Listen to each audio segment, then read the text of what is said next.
Hey, how you doing? Cecil Jenkins here. Well, today I had many things to talk to you about. Interesting things, exciting things.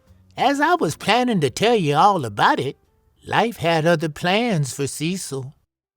I got a disturbing phone call, and after many minutes of explanations and talking and babbling, the only word that registered loud and clear with me was cancer.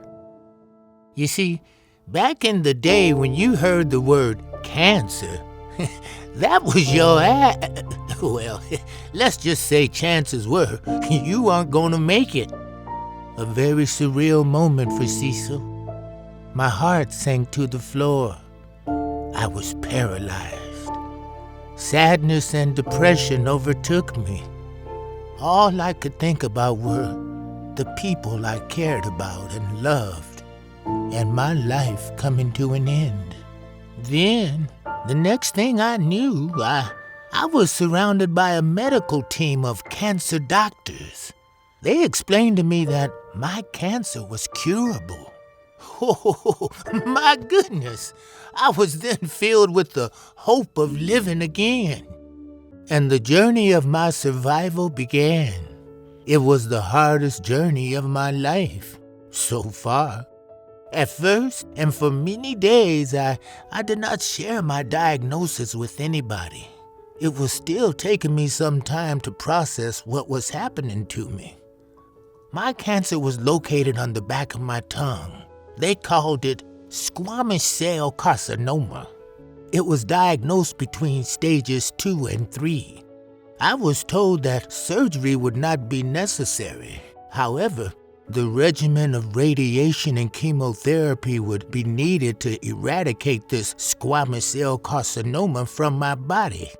So, I eventually set my emotions aside. Oh, God, why me? And I became very practical in my thinking and about what I wanted and needed to do to save my life. I needed to prepare my body for what was to come. So I ate anything I wanted and as much of it as I wanted. I worked out and did cardio exercises. You see, I had to strengthen and prepare my body and mind to go through the hell and back of radiation and chemotherapy. And hell it was. Oh, it started out nice and easy at first. I still felt good, and I still had my appetite, and the food was tasting good too.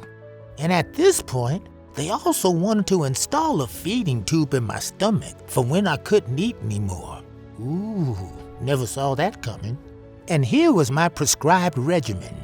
Radiation 5 days a week for 7 weeks, and chemotherapy 1 day a week for 7 weeks. Okay, I could do this. Here we go. Never experiencing cancer or the treatment for it, I was kind of curious and found the whole cancer treatment process interesting. And the people I was meeting going through the same process as me, doing chemotherapy and radiation. You know, some of them, like me, had a curable cancer. Others, well, were just buying time and making themselves as comfortable as possible. Radiation treatment was fast and painless, but that chemotherapy process, took some time. You see, they had to make sure that Cecil's body was prepared to accept that poison they were about to inject in me by injecting me with the saline and steroid mixture, making sure Cecil's urine was free to flow. So after putting all that poison in me, it was free to go. The radiation and chemotherapy treatments were going just fine for about the first 2 weeks. Then the side effects started kicking in. Pain, fatigue, and nauseousness, especially after that chemotherapy. Now, remember when I told you how the people I met in chemo were doing everything they could to feel comfortable? Well, one thing that kept a smile on their faces was what I call the cancer wonder drug. THC, pot, that marijuana plant. Yeah. You know, I don't care what they say about partaking in legal marijuana, but when you are going through the physical and emotional anxiety of fighting a cancer, I think that Snoopy Doggy Boy had the right idea for shizzle. That marijuana plant, some people call it Mary Jane. Personally, I don't know what that young lady has to do with it, but it really helped Cecil get through a very hard treatment. However, it really wasn't able to help during the many months Cecil was lying in bed hooked up to a feeding tube, trying to recover from the battle of my animated life. But in the real world, here is the truth of this story. At this time, I would like you to meet a close friend of mine. Without this gentleman, Cecil would not be here. Are you there, Mr. G? Good to finally see you. Hey, Cecil, how you doing? It's good to see you, too. So, tell us how you dealt with that squamous cell carcinoma cancer in the real world. Hey, everybody. Michael Glover here. And yes, I did go through a cancer battle. Quite a battle it was. Once I learned that I had cancer, I knew I was in for a journey once I heard that it can be cured. And quite a journey it was. I was flat on my back, folks, for several months. Hooked up to a feeding tube, couldn't eat for months. And yes, Cecil, I did lose my voice. Oh, no, not your voice, Mr. G. Yeah, but it did come back, but after several months. But being on that feeding tube, laid up, had a lot to think about. It was quite devastating, but I am glad I'm here. Well, did you ever partake of that marijuana, Mr. G? Did that help you at all? Marijuana. Yes, Cecil, I did partake of that marijuana. It was very, very helpful for me. I'm sure the CBD did some healing things, but I was enjoying the THC, as you could imagine.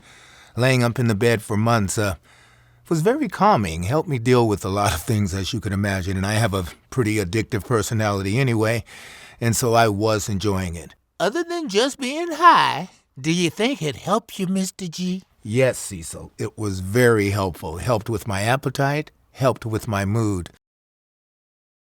But after time, I realized that I couldn't really have THC in my body. It was developing tumors faster and yada, yada, yada. How about in that kind you could eat, eatables or something?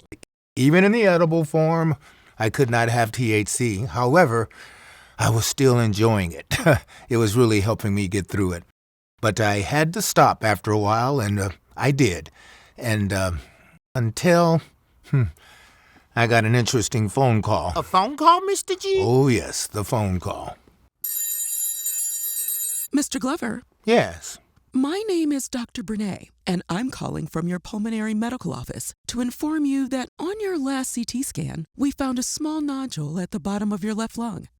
I see. Now, due to your history, Mr. Glover, we would like you to come in for a biopsy to determine if your cancer came back or if this is a new cancer. Okay. Mr. Glover? Mr. Glover? Oh, no. I'm so sorry, Mr. G. Cecil. Oh, my goodness. Here you go, Mr. G. Take a toke of this. Don't mind if I do, Cecil. Yeah. Oh, man.